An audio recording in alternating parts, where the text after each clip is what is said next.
next we're going to? Hello, my name is James Armstrong from Pittsburgh, Pennsylvania. Thanks for having us. I'd like you to comment, please, on the reinsurance business and how it might look over the next 10 or 20 years. At Berkshire, we've usually bought businesses that are insulated to some degree from easy entry by new competitors and from commodity-type pricing. We want businesses that possess defensible franchises, few substitutes, resistance to cyclical factors, etc. The reinsurance business carries a lot of characteristics that are the opposite of what we usually look for. There's a lot of excess capacity. We're hindered by irrational and unwise pricing decisions by competitors. For Gen Re to prove out as an investment for us, we need better underwriting, and we also need prices to harden. But in a world with great global liquidity, where capital moves very rapidly from place to place, why wouldn't the reinsurance business gradually evolve into a poor business, where all excess returns are competed away, where price is never firm for very long because a new entrant arises and throws capital at the business? So I'd like you to comment on how Gen Re can be made to work, and also give us a broad view of how the reinsurance business might unfold over the next 10 or 20 years.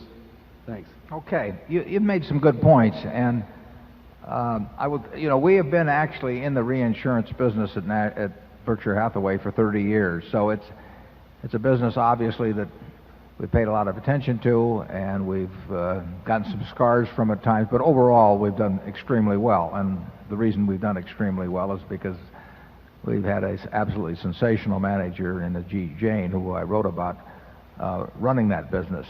But Ajit is a good example of what somebody with brains and energy and discipline and the right temperament and some capital behind him can do in a business. It's not the world's most efficient business, and it never will be the world's most efficient business, because it's not strictly actuarial. All excess returns will not be competed away. There will be people that will earn very subnormal returns in the business. There will be people that get killed in the business, and that means there will be quite a deviation from the mean in terms of the results of individual insurers. And we think that both at National Indemnity under Ajit and at General Re, that we have advantages so that our returns will be significantly better than average.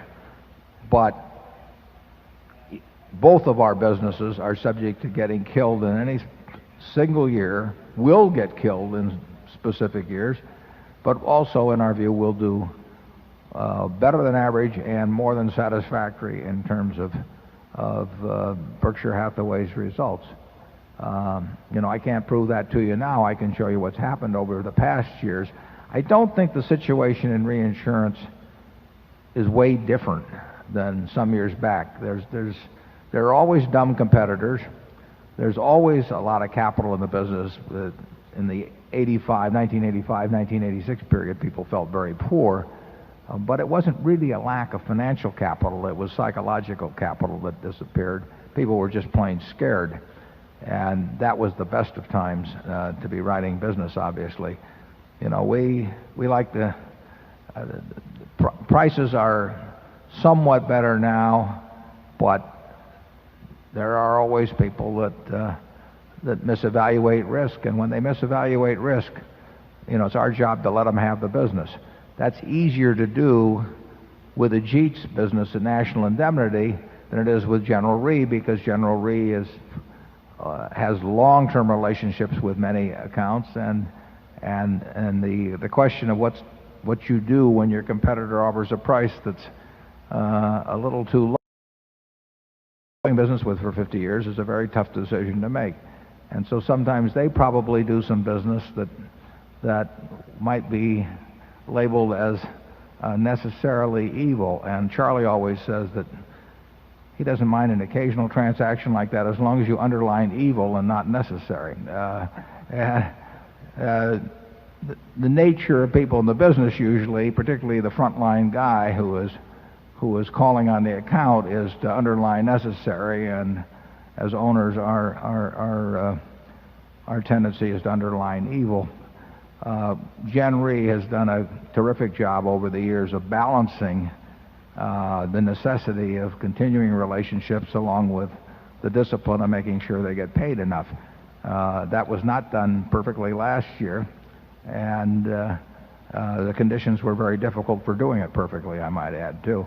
But I think that both at the Ajit's operation and at General Re, we have two businesses that will do very well in terms of what we get out of them, and very well compared to their competition.